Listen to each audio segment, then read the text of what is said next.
Hello guys, welcome back to my channel pharma care. आज हम पढ़ने वाले हैं ईयर्स इन द जूरिस्प्रूडेंस के अंदर कुछ ईयर्स आते हैं विद एक्ट आते हैं। किस ईयर में कौन सा एक्ट आता है वो आज हम पढ़ने वाले हैं। सबसे पहला जो एक्ट आता है वो होता है 1990। मैं एक स्टोरी सुनाऊंगा, उसके अकॉर्डिंग तुम्हें सारे एक्ट उसके साथ ईयर्स भी याद हो जाएंगे। एक स्ट्रगलिंग एक्ट्रेस थी जो कि 19 ईयर्स की थी। 19 ईयर्स की थी स्ट्रगलिंग एक्ट्रेस। उसने क्या कहा है? पॉइजन खा लिया। पॉइजन खाने के बाद क्या हो गया उसको? वो बच गई। बचने के बाद अब पॉइजन खाने से ये 19 साल की तो इससे याद कर सकते हो तुम 19 विद पॉइजन। तो 1919 के अंदर कौन सा एक्ट आया था? Poison act. उसके बाद वो क्या होगी? 40 साल की हो गई, 40 ईयर्स की हो गई। 40 ईयर्स पे उसने क्या लगाना स्टार्ट कर दिया? कॉस्मेटिक लगाना स्टार्ट कर दिया। और कॉस्मेटिक लगाएगी तो कॉस्मेटिक के लगाने से क्या होगा? बिल आएगा।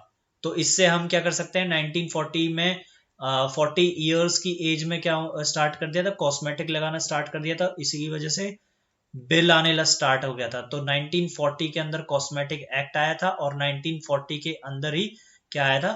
बिल आया था।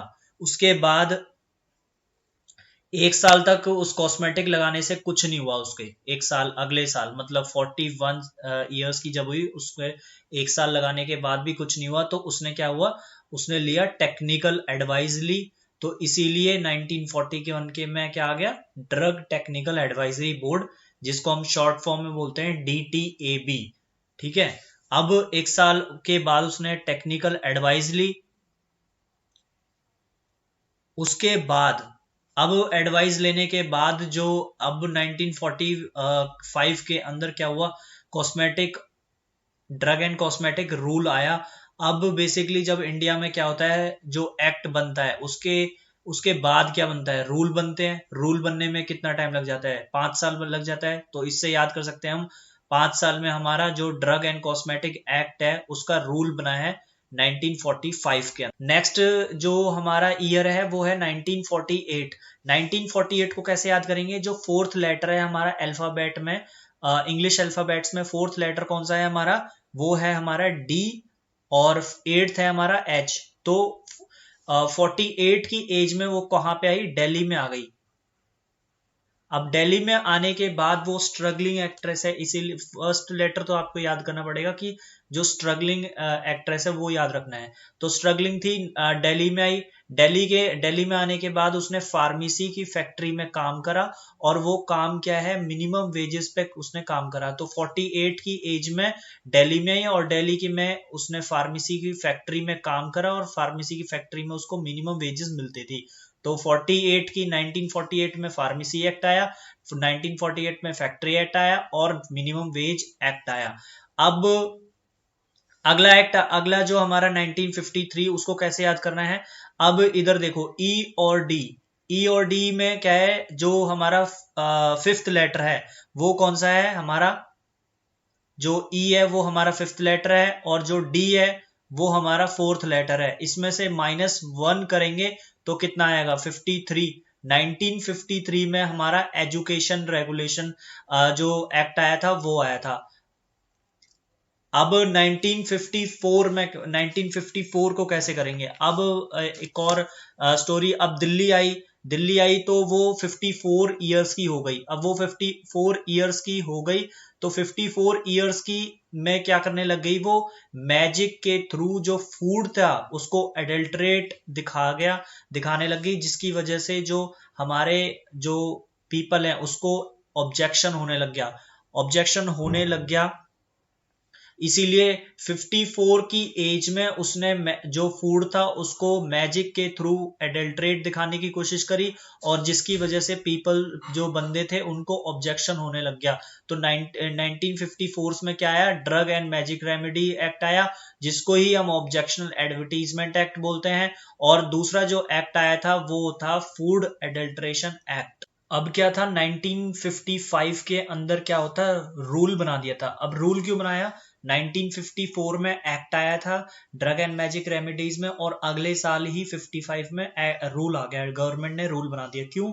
क्योंकि जो बंदे थे उनको ऑब्जेक्शन था, इसलिए जल्दी बनाना था गवर्नमेंट को रूल। तो इसीलिए वो उसके लिए क्या बना दिया? Drug and magic remedies rule बना दिया। अब 1955 में अब उसकी क्या है, वो 19 ईयर ओल्ड की जो एक्ट्रेस थी उसको क्या थी, तुरंत जॉब चाहिए थी, तो उसने क्या करा कि मेडिकल शॉप में टॉयलेट प्रिपरेशन की क्या करने लग गई, वो ड्यूटी करने लग गई। 1955 में क्या था, medical and toilet preparation act, उसी को क्या बोलते हैं, एक्साइज ड्यूटी एक्ट। अब 56 में तुरंत ही क्या बना दिया, एक्ट का रूल बना दिया, गवर्नमेंट ने क्या बना दिया, रूल बना दिया। तो 1956 में medical and toilet preparation rule. अब 1960 के अंदर, अब 60 को अगर हम हिंदी में बोले तो हिंदी में बोलते हैं 60। अगर इसको 60 को अगर मैं साथ लिख दूं, हिंदी में साथ लिख दूं, तो कोई प्रॉब्लम तो नहीं है ना।